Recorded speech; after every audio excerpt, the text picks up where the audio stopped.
Hello everyone, welcome to Life Science Exam Desk LSXT concept से selection तक। In the last lecture or the video हमने study किया था about the isolation of DNA and RNA. That was about part 1। Part 1 में हमने ये दो step clear किए थे। तो अगर आप में से कोई भी ऐसा है जिसने वो वीडियो नहीं देखी है, then go through that video first and then we will move further to the purification and quantification, the next two steps। and ये वीडियो एंड तक देखिए and don't forget to subscribe or like my channel if you like this video। तो चलिए start करते हैं। तो हमने start करना है दैट इज प्यूरिफिकेशन। तो बेसिकली हमने सेल की लाइसिस करवा दी थी, सेल को ब्रेक करवा दिया था। ब्रेक करवा के हमने उसमें एंजाइमेटिक ट्रीटमेंट करके डीएनए और आरएनए को भी एक्सट्रैक्ट करने की कोशिश की थी। अब हमने उसको प्यूरिफाई करना है। सो बेसिकली जो प्यूरिफिकेशन है उसके लिए हमारे पास टू मेथड्स होते हैं। First one is phenol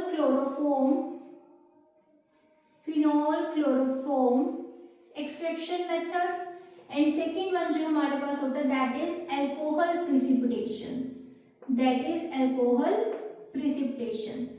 so my dear students, अगर हम फिनोल क्लोरोफॉर्म की बात करें तो इसमें बेसिकली हमने करना क्या है, हमने इसमें तीन चीजें का रेशियो लेना होता है, फिनोल का, क्लोरोफॉर्म का, along with isoamyl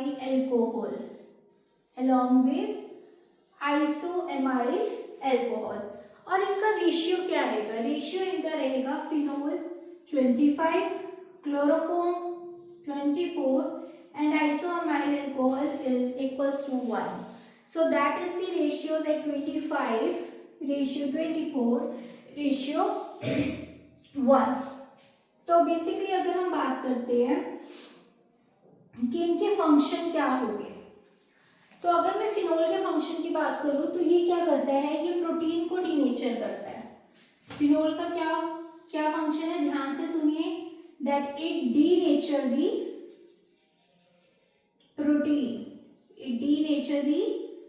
प्रोटीन को डीनेचर करेगा और डीएनए को सेपरेट कर देगा। डीएनए सेपरेशन किसके अंदर सेपरेट करेगा? एक्वस फेज में। किसमें? एक्वस फेज में। So basically this is the function of phenol कि वो प्रोटीन को डीनेचर करेगा और जो हमारा डीएनए है उसको सेपरेट कर देगा। कहां पर सेपरेट करेगा? In the aqueous phase. The next one is chloroform. Chloroform का क्या फंक्शन होता है कि जैसे कि दो फेज हमारे पास बनेंगे, एक फिनोल का फेज, एक एक्वस का फेज, तो उसको सेपरेट करते हैं, यानी कि ये प्रॉपर फेज सेपरेशन देते हैं कि दोनों फेज आपस में सेपरेट रहे। सो प्रॉपर फेज सेपरेशन कौन प्रोवाइड कर रहा है हमें? Chloroform. And the last one is isoamyl alcohol. This is isoamyl alcohol। My dear students, अगर आपको याद हो, इन लास्ट वीडियो हमने देखा था कि एंजाइमेटिक ट्रीटमेंट हमने उसको दी है या फिर हमने सेल लाइसिस करवाई है। तो बेसिकली उसमें हमने डिटर्जेंट्स यूज किए थे लाइक SGS और CTEM, तो उनसे फॉर्मिंग हुई होगी, तो उसको मिनिमाइज करता है ताकि वो इंटरप्शन ना करे, मीन्स टू मिनिमाइज फॉर्मिंग। ये इसका फंक्शन है। तो ये इन तीनों के फंक्शन हो गए। किस किस का? फिनोल का, क्लोरोफॉर्म का एंड आइसोएमाइल अल्कोहल का। फिनोल बेसिकली प्रोटीन को डीनेचर करता है, डीएनए को एक्वस फेज में भेजता है। क्लोरोफॉर्म दोनों ही फेज को सेपरेट करके रखता है and the last one isoamyl alcohol का फंक्शन होता है कि फॉर्मिंग को मिनिमाइज करना, प्रिवेंट करना, दैट्स इट। अब इसमें अगर हम फेज सेपरेशन कर रहे हैं तो बेसिकली ये हमें किस तरीके से विजिबल होगी, राइट? हमें किस तरीके से जो है ये हमें दिखने वाली है ये चीज, इसके रिजल्ट्स हमें किस तरीके से मिलेंगे, तो वो देखिए। तो बेसिकली इसमें होगा क्या कि ये हमारी छोटी वायर्स और यू कैन से ट्यूब्स है, तो इसके अंदर हमें इस तरीके से मिलने वाला है रिजल्ट्स कि ये करेंगे this is the aqueous phase, this is the aqueous phase, और ये जो नीचे वाली लेयर है ये होगी हमारी that is phenol, phenol phase. और इनके बीच में कहीं पे ये आ रही है हमारी protein precipitation line, protein precipitation. तो समझ क्या आया कि फिनोल हमारा चला जाएगा नीचे की तरफ, एल्कोहल जो हमारी लेयर थी एक्वस फेज वाली वो आ जाएगी ऊपर, और प्रोटीन प्रिसिपिटेट यहाँ। अब याद कीजिए मैंने फिनोल का फंक्शन बताया कि वो प्रोटीन को डिनेचर करता है। प्रोटीन की लेयर तो सेंटर में आ रही है, और ये फेज सेपरेशन दे कौन रहा है, क्लोरोफॉर्म।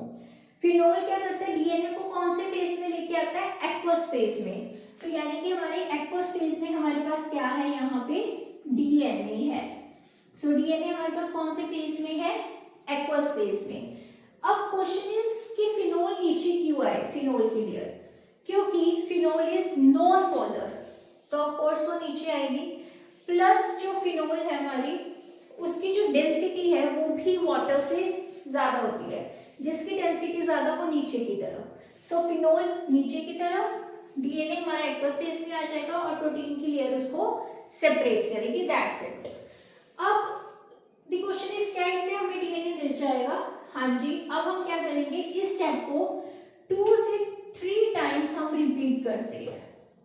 कैसे रिपीट करेंगे, एक्वस लेयर लेंगे, एक्वस लेयर को लेके दोबारा से हम उसको सेंट्रीफ्यूज करेंगे, और ऐसा हम एक्वस लेयर लेके दोबारा से हम वही स्टेप रिपीट करेंगे, फिनोल, क्लोरोफॉर्म और आइसोमाइल अल्कोहल दोबारा से ऐड करके देन हम इसको रिपीट करेंगे, सेंट्रीफ्यूज करेंगे, और ये तब तक करेंगे जब तक कि हमारे पास प्रोटीन वाली लाइन आनी बंद नहीं हो जाती। तब तक हम इसको रिपीट करते रहेंगे, इसी स्टेप को।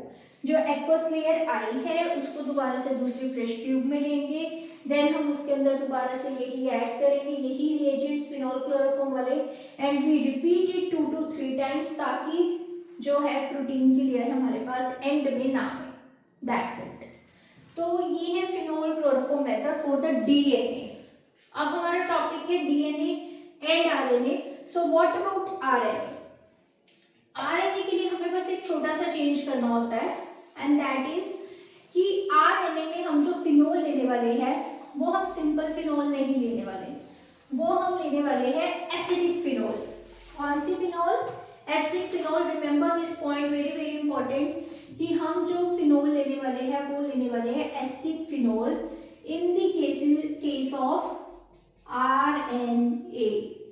आरएनए के केस में हम लेने वाले हैं acidic phenol. So basically what happens in this कि जो डीएनए है वो एसिडिक फिनोल में डिसॉल्व हो जाता है। डीएनए इसमें क्या हो जाता है? डिसॉल्व। डीएनए डिसॉल्व हो जाएगा, आरएनए डिसॉल्व नहीं होगा। तो बेसिकली जो हमारे पास जो रिजल्ट आने वाला है वो किस तरीके से आने वाला है? Same, this is protein, protein layer, and ये ऊपर हमारे पास एक्वस फेज, एंड नीचे हमारे पास आएगा फिनोल। कौन सी phenol? Acidic phenol. Why I am saying acidic phenol? क्योंकि इस फिनोल का पीएच मैंने सेट किया है 4.5। क्या सेट किया है? 4.5। नाउ रिमेंबर दिस पॉइंट कि एसिडिक फिनोल में कौन डिसॉल्व हो रहा है? डीएनए। तो एसिडिक फिनोल में हमारे पास आ जाएगा डीएनए, और एक्वस फेज में हमारे पास आ जाएगा RNA. Simple. And then again इसको भी हम 2 और 3 टाइम्स रिपीट कर सकते हैं एसिडिक फिनोल का यूज करके दोबारा। बाकी सारी चीजें डलेगी, क्लोरोफॉर्म भी डलेगा और आइसोमाइल अल्कोहल भी डलेगा। जस्ट द डिफरेंस इज कि इसमें हम एसिडिक फिनोल यूज करेंगे क्योंकि डीएनए एसिडिक फिनोल में जाएगा और एक्वस फेज में हमारे पास आएगा आरएनए। सो ये तो था हमारा फर्स्ट स्टेप जिसको हम बता रहे that is phenol chloroform extraction. ये हमारा फर्स्ट स्टेप था। Now move towards the second one was alcohol precipitation. तो अल्कोहल प्रिसिपिटेशन में हमारे पास क्या हो रहा है? ये कंसंट्रेट कर रहा है। क्या कर रहा है? Basically concentrate. सपोज ये डीएनए है हमारा, ये हमारे यहाँ पे ये पूरा हमारा मतलब सॉल्यूशन के अंदर डीएनए है कोई बफर में या सॉल्यूशन में डीएनए है, बट ये विजिबल नहीं है, इट इज नॉट विजिबल, क्योंकि वो हमें विजिबल नहीं हो रहा। तो ये उसके अल्कोहल प्रिसिपिटेट है ना, मतलब ये डीएनए को क्या कर देगा, प्रिसिपिटेट कर देगा। So what happens here is कि जब हम इथेनॉल डालेंगे इसमें और साथ में सॉल्ट डालेंगे, तो what result we will get कि हमारे पास ये इस तरीके से हमें जो है डीएनए के स्ट्रैंड्स जो है वो विजिबल होने लग जाएंगे। डीएनए हमारे क्या होने लग जाएगा, विजिबल होने लग जाएगा। और विजिबल होगा, फिर हम उसको सेंट्रीफ्यूज करेंगे। क्या करेंगे हम उसको, centrifuge. What we will do, centrifuge. और सेंट्रीफ्यूज करने के बाद जो हमारे पास रिजल्ट आने वाला है वो सिंपल होगा, यानी कि उसके अंदर क्या होगा, उसके अंदर हमारे पास इस तरीके से लास्ट में हमारे पास डीएनए के प्रिसिपिटेट बन जाएंगे।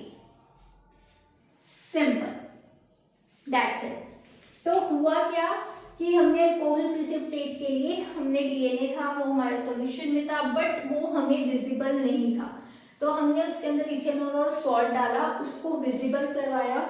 विजिबल करवा के अब हम उसको सेंट्रीफ्यूज करवा रहे हैं ताकि हमें उसके प्रिसिपिटेट मिल जाए।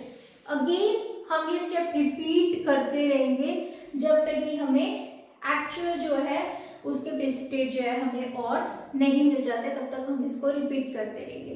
Because this is about the purification, and जितना ज़्यादा हम इसको परफॉर्म करते हैं, मतलब ज़्यादा भी नहीं बट 2 to 3 टाइम्स तो हम इसको परफॉर्म करते ही है ताकि हमें बेस्ट रिजल्ट्स मिल सके। So that was all about purification. 2 methods थे, alcohol chloroform extraction method and second one was alcohol precipitation. तो ये 2 स्टेप्स आते हैं इसमें। And the last point is but not the least, that is quantification. Quantification हम करने से पहले एक और बात हमें ध्यान रखनी है कि ये तो था सारा सिंपल डीएनए के लिए। अब डीएनए अकेला सिर्फ क्रोमोसोमल डीएनए तो नहीं होता, हमारे पास आप लोगों ने पढ़ा होगा कि plasmid DNA is also there. हमारे पास इन द सेंस कि बैक्टीरिया के अंदर प्लाज्मिड डीएनए भी है। तो हमें कोई लाइब्रेरी बनानी है या कुछ भी करना है तो उसमें हमारा प्लाज्मिड डीएनए इन्वॉल्व होता है। तो अगर हमें प्लाज्मिड डीएनए चाहिए at place of chromosomal DNA, plasmid DNA कौन सा है, ये एक्स्ट्रा क्रोमोसोमल डीएनए होता है जो बैक्टीरिया में लोकेट करता है। ये बैक्टीरिया है, ये इसका क्रोमोसोमल डीएनए है, और ये एक्स्ट्रा क्रोमोसोमल सर्कुलर डीएनए को हम प्लाज्मिड डीएनए बोलते हैं, वेरी बेसिक। तो ये जो प्लाज्मिड डीएनए है, अगर मुझे ये चाहिए, इसकी आइसोलेशन चाहिए, क्रोमोसोमल डीएनए की नहीं चाहिए, तो मैं कौन से स्टेप रिपीट करूंगी, ध्यान से सुनिए। इसमें भी हम 3 बफर यूज करते हैं स्टेप वाइज। सबसे पहले resuspension buffer. Resuspend means cells को हम इसमें डालेंगे। Second one is lysis buffer जो इसको ब्रेक करेंगे, and last one is neutralisation buffer जो हमें उसकी एक्सट्रैक्शन करके देंगे। तो इसमें होगा क्या, इन दी रीसस्पेंशन बफर हमें सस्पेंड करनी है, जस्ट सेल्स उसके अंदर डालने हैं। तो इसमें हमारे पास ट्रेस HCl होगा, ट्रेस HCl होगा प्लस EDTA। EDTA का फंक्शन क्या है ये मैं दोबारा रिपीट नहीं करूंगी, because in the last video I have already discuss it in the detail. And in the lysis buffer में हमारे पास क्या होगा, लाइसिस है यानी कि ब्रेक करवाना है, तो इसके लिए हम STS यूज करते हैं, प्लस हमारे पास NaOH आता है, और NaOH का pH हमें पता है ऑलरेडी हाई होता है, मतलब 11 to 13 तक। प्लस इसमें हमारे पास और क्या डलता है, that is lysozyme enzyme. Lysozyme क्यों मैंने लिखा है, क्योंकि ये बैक्टीरिया सेल वॉल को डिग्रेड करता है, एंड क्योंकि हम बात करें प्लाज्मिड डीएनए की, और प्लाज्मिड डीएनए वो ऑलरेडी बैक्टीरिया में ही होता है, प्रोकैरियोट्स में, that's why I have written lysozyme here.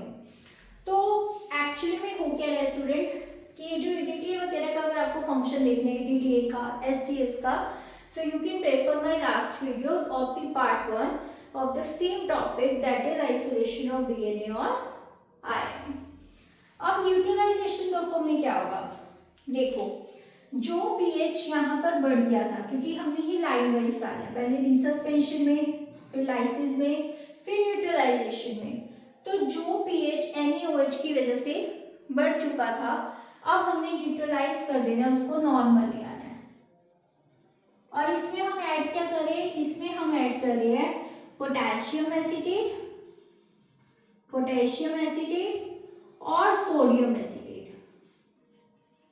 और सोडियम एसीटेट। तो इसमें होगा क्या, इस जो न्यूट्रलाइजेशन हमारे पास होती है, इसकी खासियत होगी कि बेसिकली व्हाट हैपेंस इज कि जब हमने NaOH डाला था लाइसिस में, ध्यान से सुनिए, जब हमने NaOH डाला था इन द लाइसिस बफर, तो NaOH क्या करता है कि क्रोमोसोमल को भी प्लस प्लाज्मिड को भी, दोनों ही डीएनए को सिंगल स्ट्रैंडेड में कन्वर्ट कर देता है। किसमें करेगा, ध्यान से सुनिए, चाहे वो क्रोमोसोमल हो चाहे वो प्लाज्मिड डीएनए को, दोनों को सिंगल स्ट्रैंडेड बना देगा, सिंपल फॉर्म में कन्वर्ट कर देगा, कौन, NaOH। अब न्यूट्रलाइजेशन बफर क्या करेगा कि ये जो सिंगल स्ट्रैंडेड हुए हैं, इनमें से जो क्रोमोसोमल वाला है उसके तो बना देगा एग्रीगेट्स। ध्यान से सुनिए, ये क्या करेगा, क्रोमोसोमल वाले के बना देगा एग्रीगेट्स, क्या बनाएगा, aggregates. And what about plasmid, plasmid DNA का ये क्या करेगा, प्लाज्मिड डीएनए को ये कुछ नहीं करेगा, ये उसको ऐसा का ऐसा एक्वस फेज में ही रहने देगा, यानी कि इन दी सॉल्यूशन में रहने देगा। तो हमें समझ के आया कि जिसके एग्रीगेट्स बनेंगे वो तो हमें कहाँ पर मिलने वाला है, ऑफ कोर्स अगर मैं उसका रिजल्ट देखूं तो वो मुझे किस तरीके से मिलेगा, अगर मैं उसके रिजल्ट्स की तरफ ध्यान दूं तो मुझे कुछ इस तरीके से मिलेगा कि ये नीचे मेरे पास आएंगे सारे इस तरीके से एग्रीगेट बना हुआ क्रोमोसोमल डीएनए, और ऊपर ऊपर जो मेरे पास एक्वस फेज में आ गया दैट इज प्लाज्मिड डीएनए। फिर क्या, फिर मैं प्लाज्मिड डीएनए को ले लूंगी, ठीक है, उसका एक्सट्रैक्ट कर लूंगी, उसका एक्वस फेज में लेके then this is what I want to achieve. तो एक्चुअली में हुआ क्या है, ध्यान से सुनिए, कि जब हमने प्लाज्मिड डीएनए की आइसोलेशन करवानी थी तो मेरे को पता था कि मेरे पास साथ में क्रोमोसोमल डीएनए भी आएगा, मुझे इन दोनों को सेपरेट करना है। तो मैंने सबसे पहले डाला रिसस्पेंशन बफर, फिर लाइसिस बफर जिसमें NaOH था, and third one is neutralisation. NaOH का काम होता है, चाहे क्रोमोसोमल हो चाहे डीएनए को, वो कोई भी पार्शियलिटी नहीं करता, दोनों को सिंगल स्ट्रैंडेड में कन्वर्ट कर देता है। बट जो मेरा लास्ट वाला न्यूट्रलाइजेशन बफर है पोटेशियम एसीटेट और सोडियम एसीटेट वाला, वो क्या करेगा, वो कुछ ऐसा करेगा स्टूडेंट्स कि वो प्लाज्मिड डीएनए को सॉल्यूशन में लेगा और बेसिकली वो क्रोमोसोमल डीएनए के एग्रीगेट्स बना देगा, बड़े बड़े से क्लम्प्स बना देगा। तो वो क्लम्प्स नीचे प्रेसिपिटेट हो जाएंगे और ऊपर मेरे पास जो आएगा that is plasmid DNA. So that was all about the purification और the isolation of the plasmid DNA also there. And the last step is quantification. Last step is quantification.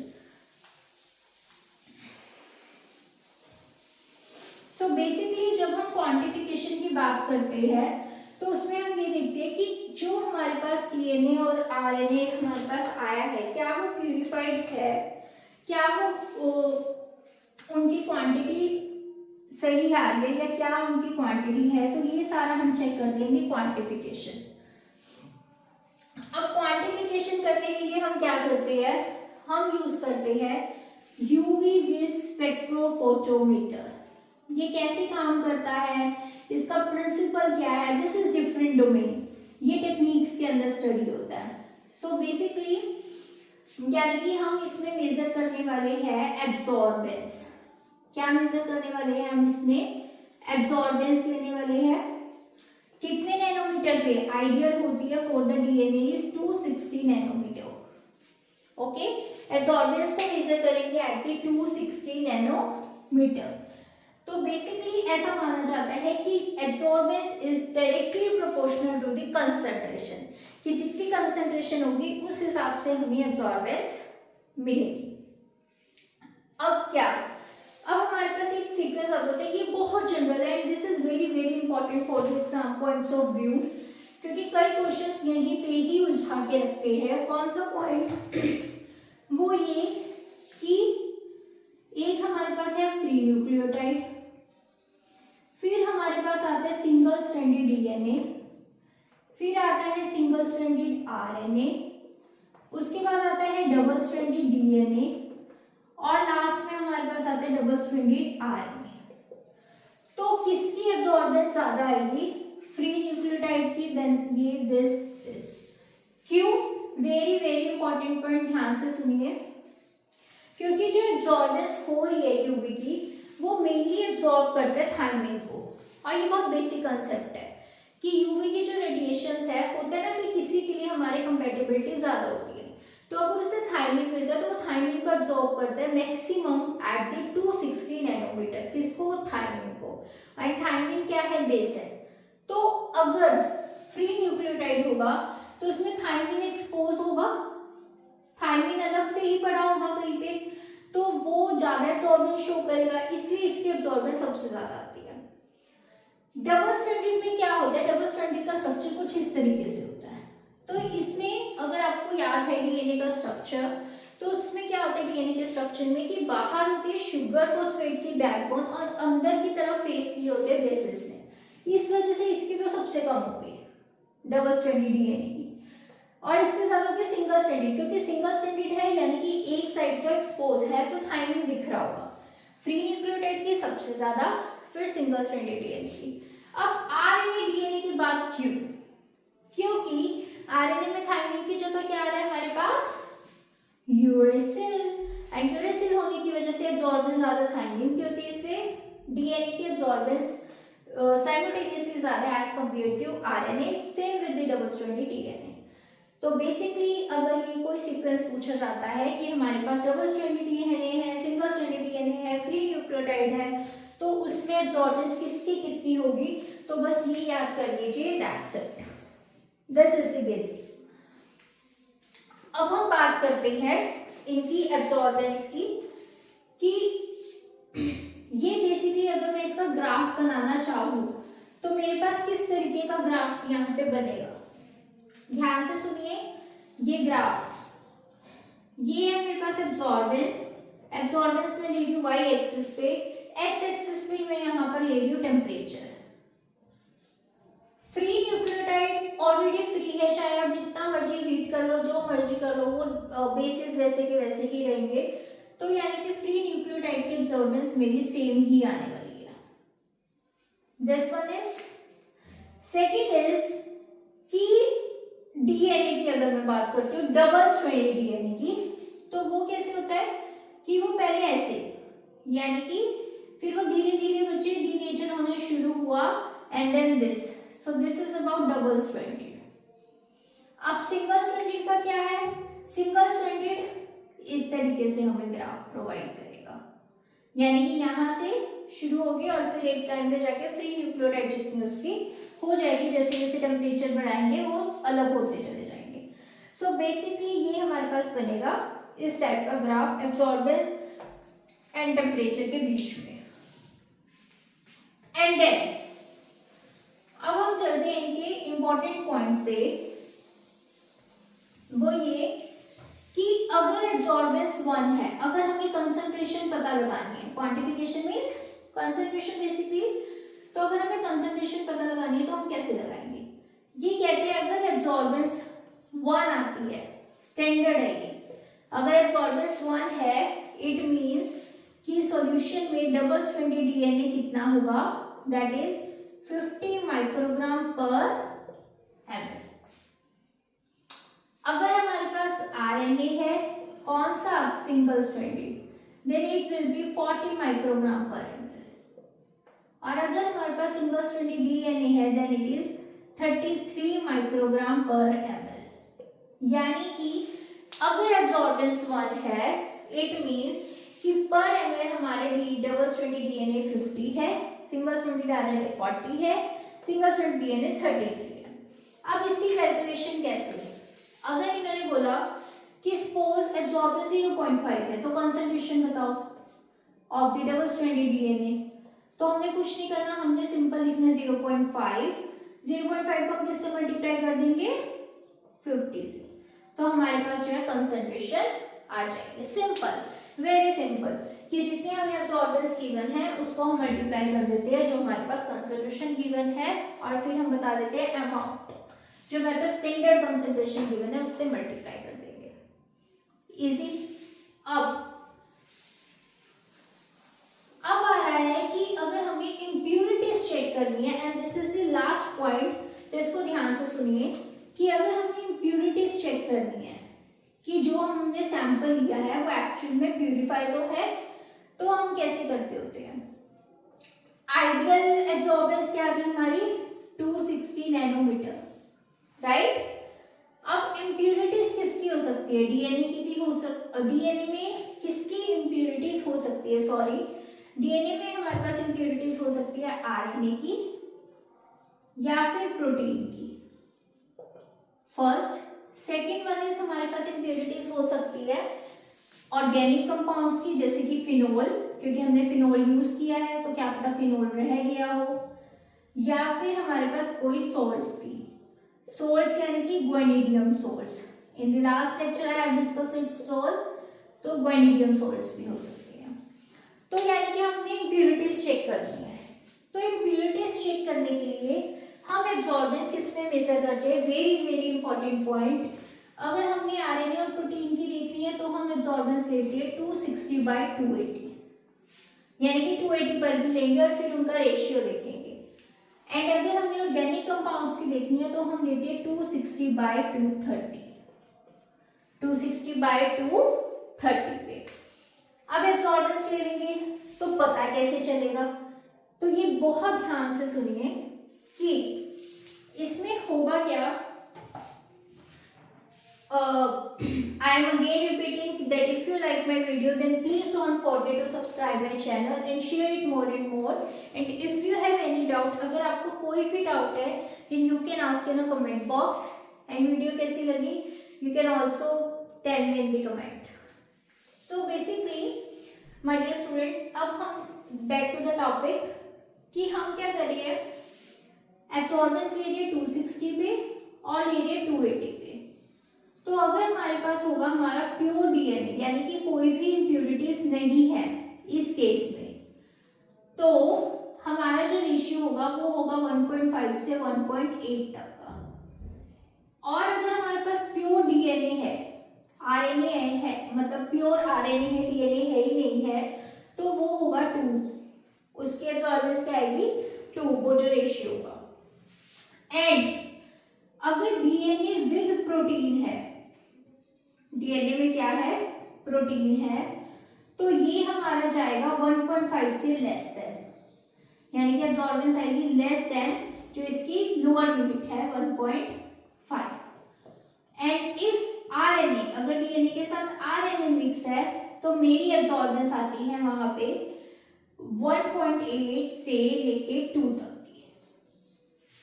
Getting my point.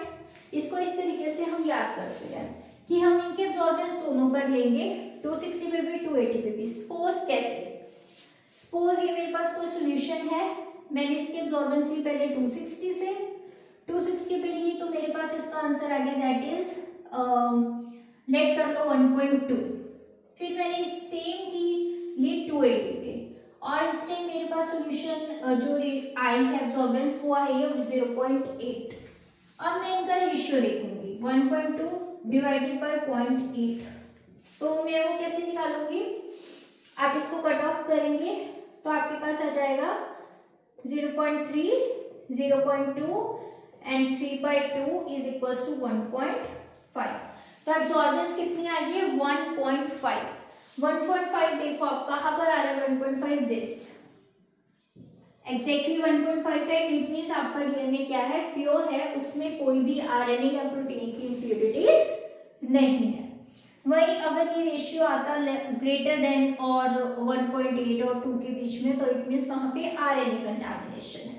तो फिर उस case में आप क्या करोगे, अगर ये कंटैमिनेशन है तो प्रोटीन की कंटैमिनेशन है, तो आपको याद है प्रोटीन रिसेप्टेट लाइन अभी अभी हमें कहाँ पर मिली थी, फिनोल क्लोरोफॉर्म एक्सट्रैक्शन मेथड में।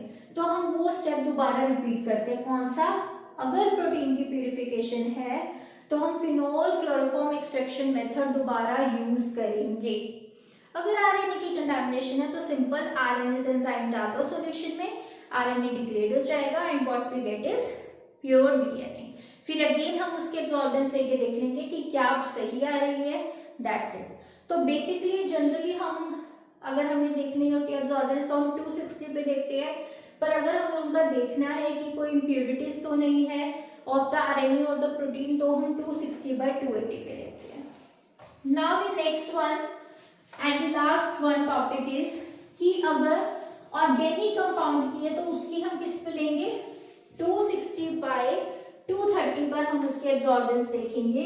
तो इस केस में क्या होता है, ये ध्यान से सुनिए, इस केस में हमारे पास जो हमारा डीएनए होगा वो उसकी ज्यादा मतलब क्वांटिटी आएगी 260/230 पे, वो हमारा 2 से भी ज्यादा जो है हमारी एब्जॉर्बेंस जो है वो शो करता है। लाइक यू कैन से 2.2, 2.4 इस तरीके से उसका रेशियो चला जाता है। डन। अगर डीएनए के साथ में फिनॉल होता है और अगर डीएनए के साथ में हमारे कोई सॉल्ट्स होते हैं तो हमारे क्या रेशियो आते हैं, ये बहुत इंपॉर्टेंट है।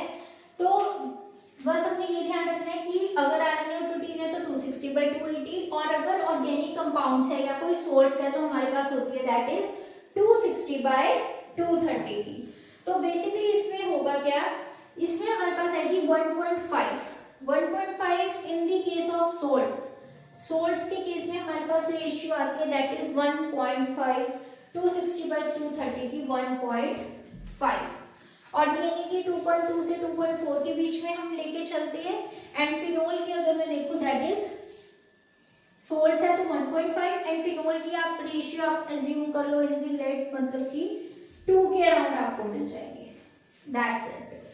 सो फिनोल की आपको मिलेगी 2 के अराउंड, 2 और 1.9 भी हो सकते हैं बट नो एग्जैक्टली हम 2 लेके चलते हैं। सो फिनोल की अगर वहां पे कंटेमिनेशन है तो 2, सोल्ट्स की है तो 1.5 एंड अगर प्योर डीएनए है तो इस रेंज में वो कंसंट्रेशन देगा 2.2 से 2.4 तक। बट इस केस में 260/280 में उसकी कितनी हो रही थी, दैट इज वहां पर 1.5 से 1.8 तक थी एंड इन दिस केस इसकी 2.2 से 2.4 तक होगी किसकी, प्योर डीएनए की, that is pure DNA. So that was all about today. तो इसमें बेसिकली हमने isolation of DNA and RNA this is completed. ये 2 लेक्चर्स आपके पार्ट 1 में थे, this was all about part 2। So I hope that you like this video, and again I am telling you that if you like this video then please don't forget to subscribe my channel and share this channel more and more because I need your support. And the second thing is, if you want notes of this lecture then you can also comment in a comment box. So this was all about today. So all the best, take care, have a nice day.